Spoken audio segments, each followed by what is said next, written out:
Bonjour et bienvenue. Aujourd'hui, on parlera de l'unité 4, atelier B.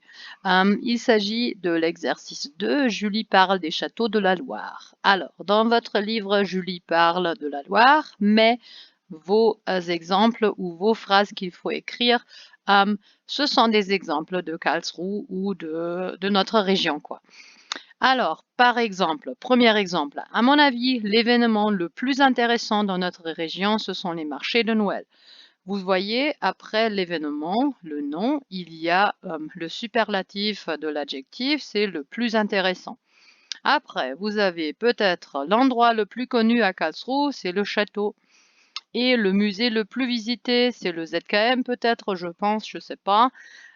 4. La piscine la plus proche de chez moi, c'est le Ruporer Freibad, alors la piscine à Ruppur. Après 5, la personne la plus célèbre de Karlsruhe, c'est Friedrich Weinbrenner, parce qu'il a construit une grande partie de la ville, surtout au centre. Après, on a 6. Le jardin le plus grand, c'est le jardin du château. La meilleure glace à Karlsruhe, on la trouve sur la Kaiserstraße, c'est la rue de l'Empereur. Après, on a le jardin le plus peuplé d'animaux, c'est le jardin zoologique. Et à la fin, numéro 9, en ville, la plus grande place, c'est la place du marché.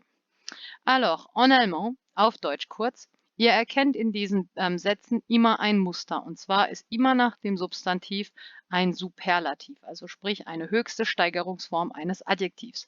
Es geht um das Interessanteste, das Bekannteste, das am meisten besuchte, das am nächsten gelegene, ähm, wieder das bekannteste, oder das berühmteste vielmehr, dann das Größte. Ich sage immer das, weil es bezieht sich jedes Mal auf etwas anderes, nämlich immer auf das, was davor steht. Also sprich, in dem Fall der Garten, der am größten ist, die Person, die am bekanntesten ist oder am berühmtesten.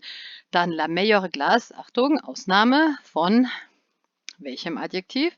Von bon. Dieses bon steigert sich meilleur oder la meilleure, le meilleur, les meilleurs, ist in dem anderen Video drin. Wenn nicht, nochmal nachhören.